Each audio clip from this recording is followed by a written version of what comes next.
Hello everyone, welcome to my channel. Would you like to share your story? Master Jerry of Kenpo Arnis Martial Arts School in Merritt Island, Florida shares his story.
So you were asking earlier about why I chose to teach, right? To teach the martial arts. Well, I actually decided to do this decades ago when I was actually still working in the workaday world as a house remodeler, trying to figure out what I wanted to do after I retired and got older. And I said, well, one of the easiest things I could do would be to teach the martial arts, right? So I put things together to make that happen, and when I left the the workaday world, left the job world, I did help Master Denson, my teacher, establish a few schools here in Merritt Island back in around 2005 when I first came to Florida. So I taught under his tutelage for almost 10-15 years before he passed away, and so I was kind of thrust into this before my timeline. I wasn't planning on doing it this early in my retirement career, but was kind of forced on me because I was asked by his family, Master George's family, if I could keep the idea of the karate school under George Denson continuing. So I said, sure, I could do that. It's not a problem. I'd known George for a long time. I knew the way he taught. I knew his philosophy. And I was like, going that direction was actually pretty easy. So that's how I actually ended up here. So I'm kind of following in his footsteps. And the more I teach, the more I discover that I'm teaching more like he did. When I first started teaching, I was very tolerant. And that's not necessarily a good thing, very tolerant of other people's attitudes and wishes and what they wanted to do.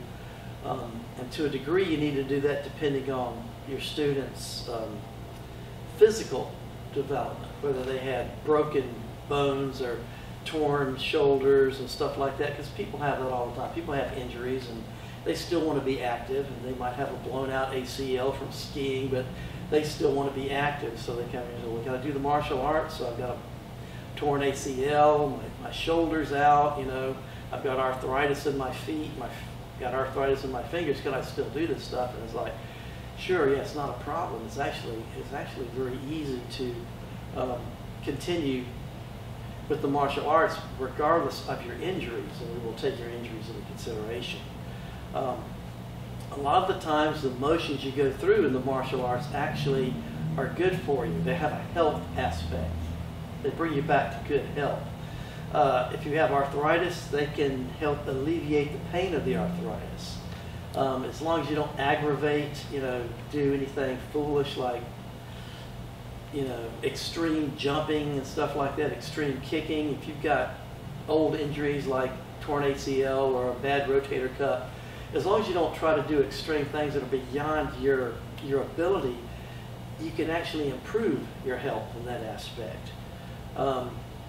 Now, of course, Kenpo Arnis comes from the roots of Kung Fu, and the roots of Kung Fu are that the martial arts are first and foremost mainly for improving your health. Improving your health. You do this to make yourself healthier, right? And so in the process of doing these particular techniques and katas and forms and stuff, not only do you improve your health, but you do acquire an ability to defend yourself. So health, number one, okay, and defending yourself, number two. Well, among all those things, you also have a spiritual and a philosophical aspect to it, right? It's supposed to improve the way you think. It's supposed to improve your thinking and make you more balanced in your thinking. Got a lot to say about balance, but we won't go into that too far, but it is important to have balanced thinking. So you can't be too far to one side or too far to the other. And we discussed earlier the martial morality, right? Yeah. Now there is this thing called the virtue continuum, all right? And I haven't showed that to you yet, but I'll bring that out and show it to you later. Where it balances out things like, well, if you're too far to following the law, you become legalistic, okay? And if you're too light on following the law, you become like anarchy, right? So you have to have a balance between those things. You don't want to follow the law too heavily. You don't want to follow the law too lightly. You want to have a balance in that, and that's where the mind comes in. And there's all sorts of these things that we do study that help you to balance your mind.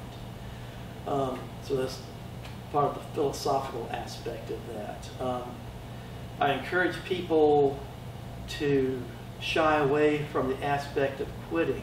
Like one of the things I tell the young kids when they come in, the 10-year-olds and younger, is I have them sit down and I have them look at each other. So look around, look at everybody in here, look at your neighbors, people in front, people behind you, and all that stuff.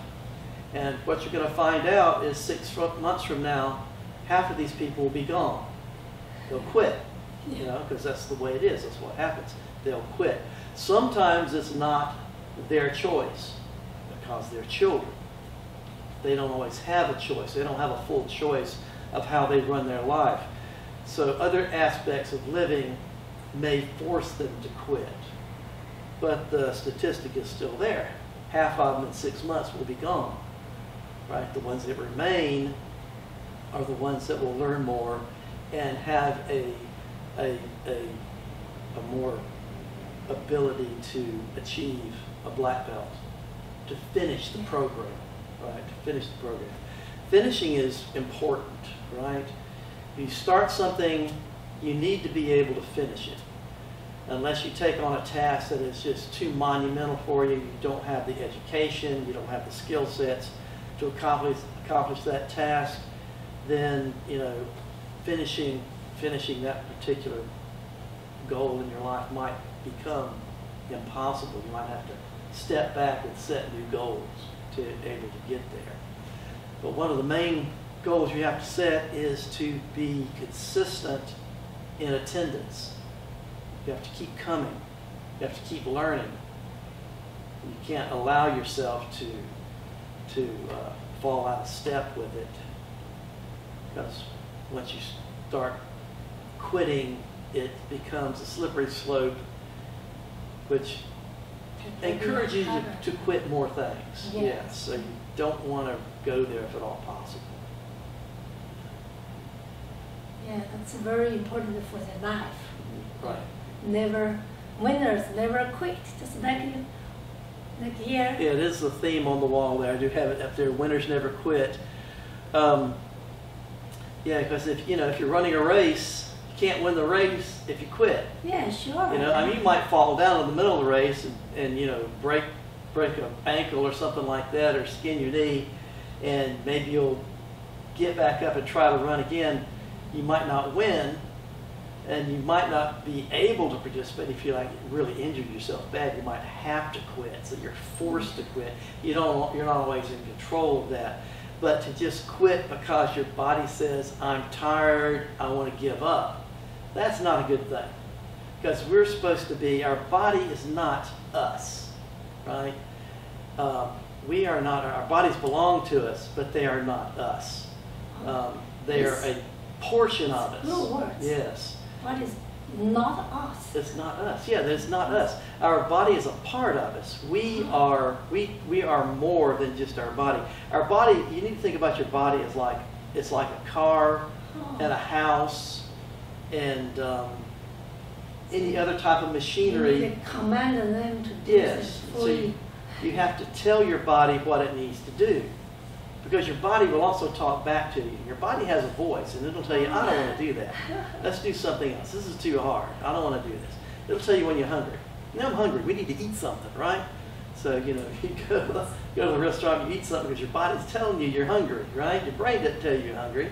Your That's body tells you you're interesting. hungry. I never thought about that Yes, part. right. So we need to be in control of our body. We need to, back in the days of horses before cars, when people used horses as the main mode of transportation, they had to take that animal, the young animal, and they had to, what they call, meek it down, or break the horse. They actually use the term meek down more than they use to break. Break is more of a Hollywood kind of aspect, putting the horse in a situation where it can be used. But the concept of meeking it down is that the horse has power, and to meek the horse down means you have taken that power and put it under control. So you need to meek yourself down. You need to be powerful but under control. Your body doesn't need to be in command of what you do. You need to be in command of what your body does. Because we are spirit. Good point. Yeah, we're spiritual beings. We're not total animals. Our body is the animal portion, and there is a spiritual aspect of us. And that spiritual aspect and mental aspect is supposed to be what keeps the body in line, keeps it from doing foolish things. Yeah. And keep you on track, right? So you don't quit. Exactly, yeah. Really very important for the life. Even your Yes. body can, even someday, like you said, you can hit very serious injured, but still don't quit doing something else. You can do something, your spirit is there. Right, You yeah. can lead you to something else to get more successful too. Yeah. In that aspect, be forced to change your direction. And people change their directions all the time. Like I've done a lot of different things in my life because I wanted to do them. I did artwork for a long time because I wanted to do that. I wanted to prove to myself that I could do it. So for a number of years, I took up portrait painting. So I painted portraits, and it's like after a while, I got to the point where I proved to myself I could do it. So I can still do it, but I set it aside to do other things. And now I'm doing the martial arts. Eventually I'll probably set that aside, but only after I'm a few years older. I'm what I consider at the end of my career. I'm at the end of my days. I'm 68 years old, and I have a short-term plan. By the time I get 75, I need to have put things in motion to establish what I'm going to do when I reach that age, because I don't know how healthy I'm going to be. So I'm making plans right now to do what I'm going to be doing at 75. I'm not going to stop doing what I'm doing now because of that. I'm going to let it influence me a little bit so I can plan, right? But I'm not going to let it influence me so much that I quit. Yeah. So you have to plan so you don't quit. Yeah. So I'm wondering what's took you to become interested in the martial arts? Oh, yeah, it's a very, very good question there. That developed over quite a few years, and it started back when I was a kid. I was born in 1955, and so back then, let's jump up when I was 10 years old, 1965, when I have more of a memory of what I was doing and what I was thinking and what I was exposed to. Martial arts, well, that word was not even ever, nobody even knew what that was. That word was never spoken. Karate was spoken every now and then, but mostly people talked about judo. Judo, yeah, judo is a Japanese art, and it was made popular in the early 60s through the movies. Like I think Goldfinger was one of the ones that brought it out. They had Goldfinger had a bodyguard named Oddjob, and he was a judo expert, and they made a point of saying that he was a judo expert. It's like, well, what does that mean? He's a judo expert. So he is well versed in this art of fighting, and he can take care of himself against a number of adversaries, right? Okay, so judo worked its way into the vernacular. Everybody understood what judo was. My scoutmaster he was well versed in judo, right? So when I was in the Scouts, we learned judo from our scoutmaster, right? My band instructor, when I was in elementary school, it turns out he was actually a black belt in some form of karate. And my assumption is that he learned it when he was overseas during his enlistment and came back to the U.S. And he actually taught a little bit while he was here.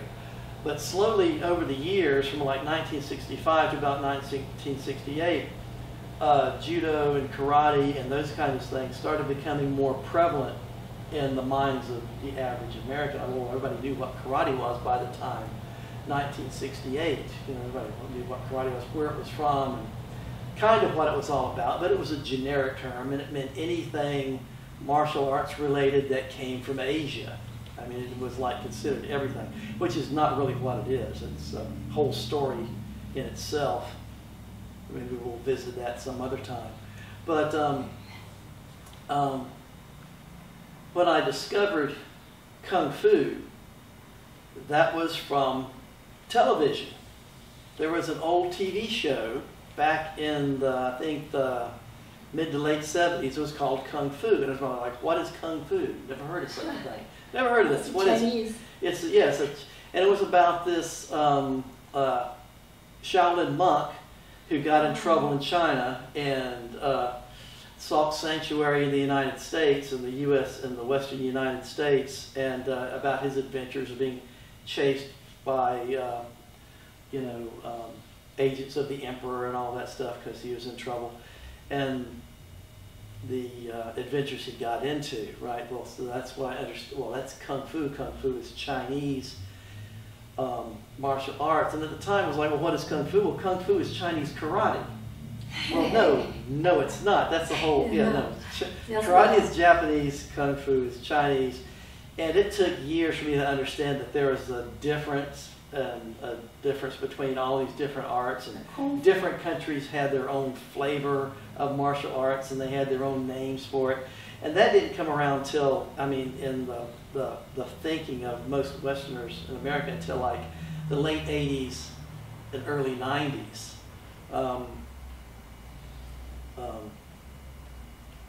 And after, let me see, so Kung Fu, actually in general, Kung Fu is all kind of martial arts. Oh, it's actually more than that. See, Kung Fu. Kung Fu is everything, all the martial arts we call Kung Fu. Well, Kung Fu means hard work or something similar to that. That's actually what it means. and it is used you generically in China to be like, well, you know, if your kung fu is terrible, it means you're just a lousy worker. Yes, okay? yes. So you're lazy, you're a lousy worker. Yeah, kung fu is bad, right? Yeah. But kung fu didn't come around as established as a martial art till like the late 1800s, the early 1900s in Fushan, China, where a lot of martial artists migrated, and they generically took up the term kung fu. Like you mentioned, the wushu is important, and it is part of the martial arts world, but it was introduced in the mainstream of the martial arts world until probably around the early 2000s, when nobody knew what wushu was. They really didn't know what it was. Every time you spoke of wushu, people would use the term kung fu instead. Yeah, wushu is Chinese. Yes, wushu is definitely Chinese, and it's more martial arts oriented. Yeah, but it's got other aspects tied to with it as well. Yeah, it actually has a spiritual aspect tied to it. But yeah, wushu, actually from our old certificate, it does mention wushu. You notice it doesn't say kung fu up there anywhere, because kung fu is a generic term and just generally means hard work, to do some kind of labor, and to do it well, right? Kind of like sna. Yes. We say like kung fu. Right. But wushu is more Yeah. formal words. Yes. Martial arts. Yes, it is definitely the more formal way of addressing the martial arts. And we started using that term quite a bit in around 2005 to 2010, 2015. And I have been getting away from it because the communist Chinese have taken wushu and they have modified it to be something totally different than it used to be from ancient China. They want to get rid of all the ancient Chinese influence. What? And so, yeah, they do. So modern communist Chinese wushu has nothing to do with the ancient Shaolin Temple and all the ancient martial arts. It's all been changed. And it's designed, modern wushu in China, communist China, has been designed to be extremely difficult, and not for just the sake of being difficult, but to be injuriously difficult, because they don't want anybody being getting notoriety by being an exceptional wushu artist. That's why the communist Chinese don't like Jackie Chan. I don't know that part. Okay, well, yeah, this is something I discovered recently doing a lot of, I do a lot of historical studies on Chinese martial arts, because I'm trying to dispel a lot of myths that people believe about the Chinese martial arts that have been told for decades, and a lot of them just aren't true. And a lot of them have been changed during the time of right after the time of the Cultural Revolution. All right, Bill, it's time for you to go. Yeah. And talking about actually in China, ancient China, Chinese people, especially for the martial arts, since they keep their own family. Yes. They hate people. They feel that every kung fu, every style form, they just for their family. Yes. If you don't, that's a secret. Yes, a secret. Yes. That's maybe, I guess I'm thinking about it, maybe that's the Chinese government. They want to keep that for being just the chance their own family to have. Don't want the foreign country have their secrets. In a way, they do. We have to clarify that. We need to go back to the Cultural Revolution, when Mao Zedong and his cronies decided, in order to to bring China into what he considered the modern era, they had to annihilate everything from ancient China. Oh yeah, by then Right, they so- said that. yeah. But So after years, so they forced people to like yeah. under witness of the army to bring everything out of their house that had to do with ancient China and destroy it in front of the government, Yeah. right? You had to do that or else you were killed. But later they corrected that. Something, Well- people say you need to protect. So Well, you need to, they say they corrected that, okay? Now, traditionally speaking, what I understand about the ancient Chinese families who were involved in the martial arts was these families cultivated the art in their family, Yeah. handed it down father to son and on and on and on, that way to stay in the family. And they would teach it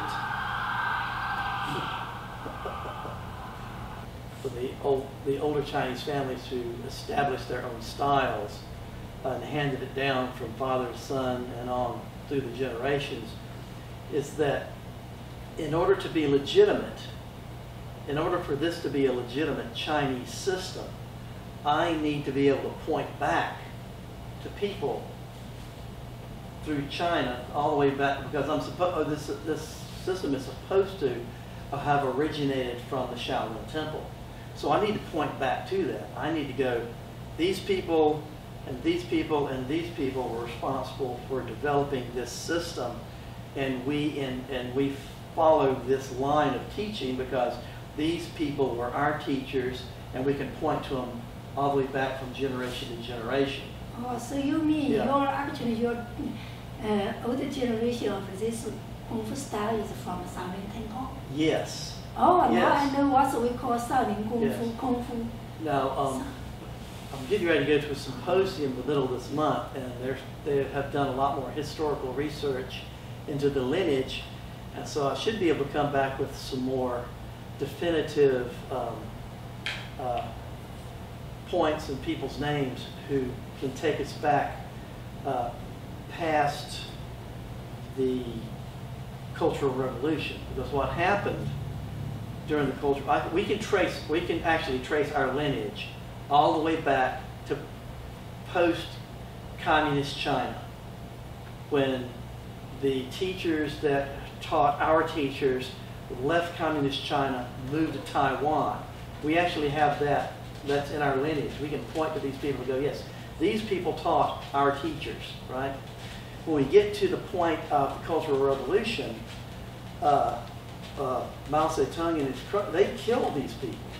They hunted them down and they killed them. They didn't want them out there. So we had some people over here in the U.S. Most of them, a lot of people moved to, a lot of the Chinese masters moved to Europe and the United States to seek asylum. And it worked for a while. We actually, I think we got some people, I can't trace their history back because I can't find it. But they're Chinese people, and I cannot trace them back outside of the United States yet. I can't do that. I think our researchers have traced those lines, and we actually have gone past and go back past the Cultural Revolution, and we can point to people even further back now. I think we've established that line. But we did have a couple of teachers in the system who vanished. And I think it was sometime around the late 70s when the Chinese government said, oh, we made a big mistake purging all this culture. We need all you people who left the country to come back and bring this culture back to us. Well, it was a big lie. When they came back, they killed them. They killed them. So, Sorry, but I don't know this kind of thing. Okay. Well, okay, so you haven't heard this part of the history. No. Okay. But, yeah, this is, well, okay, I will qualify this, and I will say that this is a Western historical perspective. Okay? All right? So,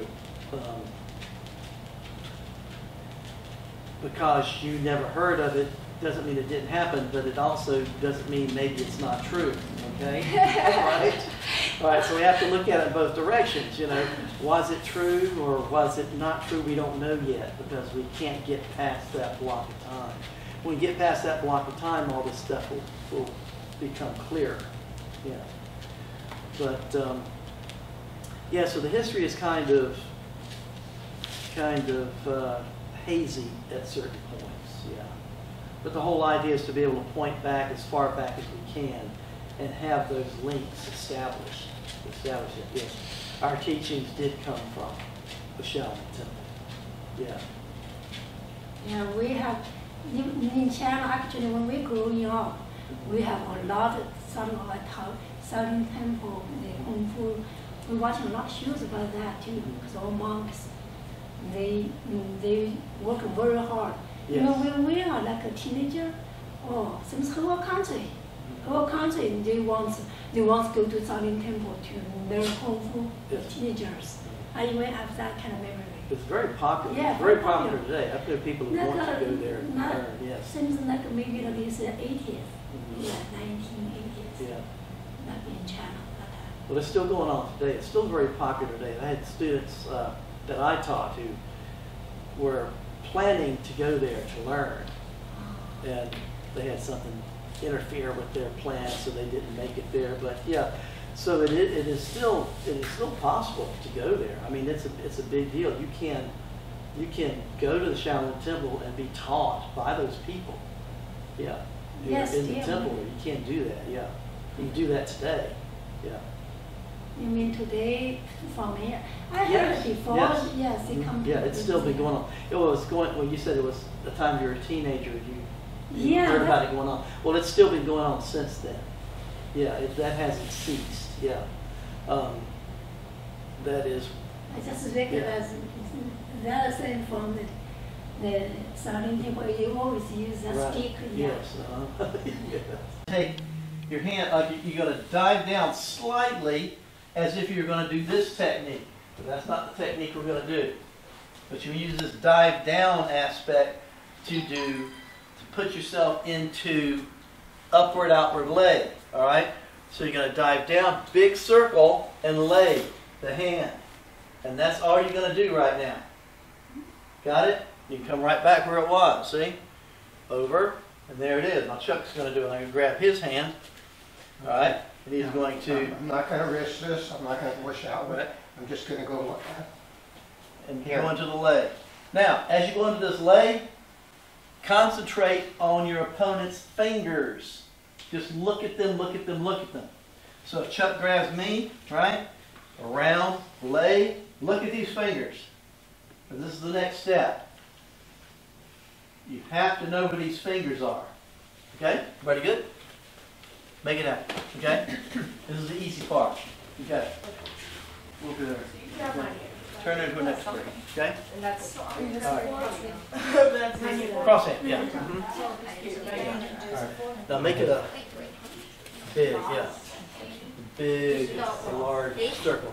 Large circle. There you go. Large circle. And you're... All right. Okay. Okay. Oh, no. If you're grabbing her, she's doing it. Take a big circle. You're grabbing her. Grab her. Grab her. Yep. Up to her eyes. my bad. Like that. That's what you're doing. Okay, so let her do it a couple of times, okay? There you go. Then you practice that a couple of times. She gets that in her head. You got this, Jasper? Very, very, very close, okay? Just stand up a little straighter. Grab the hand. It's very close. This will be a little bit bigger, so you're going to come higher and lay it out this way. Straight, straight, straight, okay? No crooked stuff, okay? Stay nice and straight and tall, okay? You're doing pretty good. Stand straight, okay? Keep going. Keep going. You're good, okay? All right. Okay, it's very important that you stay standing up straight when you do this, okay?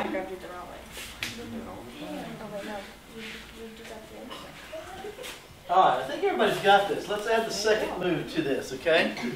All right, so Chuck's going to grab here, all right? The first move is upward, outward lay. See the fingers. As we come up, as you first start to see these fingers, as you first start to see them, right? You're going to put your hand over top of his fingers. Not his wrist, not the back of his hand, his fingers. And then you're going to roll here. At this point, it starts hurting. Got it? Because the rest of it's that, okay? All right, but this is all we're going to do. He's going to grab. As soon as I see them fingers, I'm going to plaster them to my hand, upward, outward lay, and stop right here. Your partner should be kind of crooked over and maybe mildly in pain, okay? All right? You good? You good? Make it happen. There you go. Yeah, no, maybe a little bit higher. Make it happen. Make it happen like your eye level, okay? It's going to all be going down at your eye level. Okay? Yeah, at your eye level. Feels no pain. Their emphasis is short, so at his eye level, when he does it, it's okay. It's okay. Upward movement like that, just downward. And then, yeah, and check. We'll feel it to me. Yeah. You might not, because you're girls. Right. You guys are going to do the whole thing. Okay. Here, right? Then you're going to take this part, that thing. Okay, yours aren't as pronounced, okay? But you're going to take that thing and you're going to